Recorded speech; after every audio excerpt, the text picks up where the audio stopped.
तो hello friend, नमस्ते। आप सब कैसे हैं? आशा करती हूँ आप सब बहुत अच्छे होंगे। फ्रेंड्स, मेरे चैनल में आप सभी का स्वागत है।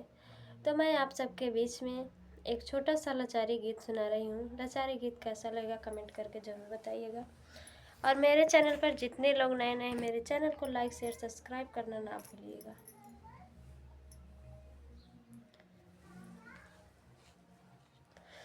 अपने ही दिल से लिखी हूँ चिट्ठिया, पापा मैं के बिना तार से तोहार बेटिया। पापा मैं के बिना तार से तोहार बेटिया।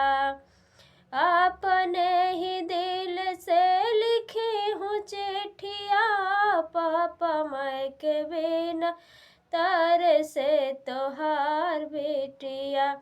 पापा मैं के बिना तार से तोहार बेटिया। हे तोहार बेटिया, हे तोहार बेटिया। पापा मैं के बिना तार से तोहार बेटिया। पापा मैं के बिना तार से तोहार बेटिया। सासु मोरी नाही, ससुर मोर नाही। सासु मोरी नाही, ससुर मोर नाही। जेठनी देखामै बड़ी बड़ी आँखिया, पापा मैं के बिना तार से तोहार बेटिया। पापा मैं के बिना तार से तोहार बेटिया। हे तोहार बेटिया, हे तोहार बेटिया। पापा मैं के बिना तार से तोहार बेटिया। पापा मैं के बिना तार से तोहार बेटिया। जे करे ही साथ भइल बाबिया हवा, जे करे ही साथ भइल बाबिया हवा।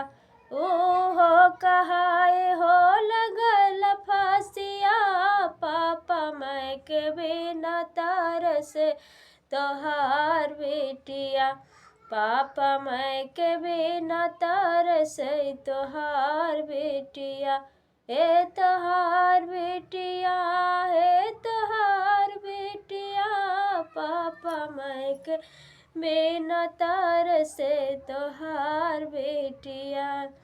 अपने ही दिल से लिखी हूँ चिट्ठिया, पापा मैं के बिना तार से तोहार बेटिया।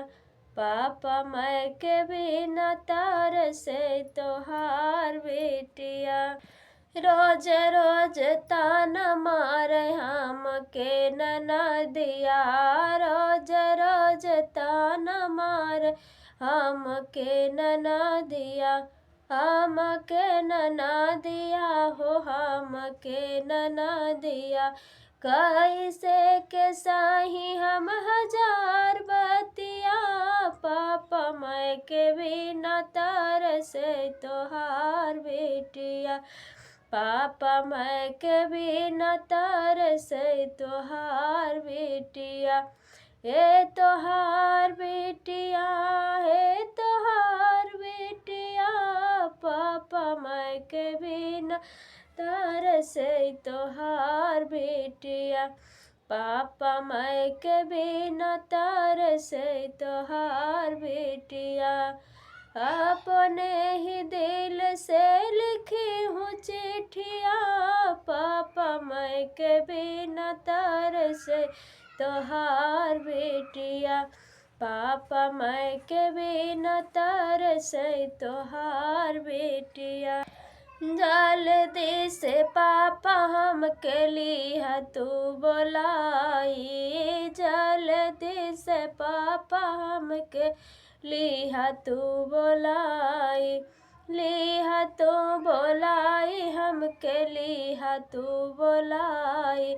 रही है लिखी हमयान ते मचेठिया, पापा माई के बिना तरसै तोहार बेटिया, पापा माई के बिना तरसै तोहार बेटिया, हे तोहार बेटिया, हे तोहार बेटिया, पापा माई के बिना तरसै तोहार बेटिया, पापा माई के बिना तरसै तोहार बेटिया, अपने ही दिल से लिखी हूँ चिट्ठिया, पापा माई के बिना तरसै तोहार बेटिया।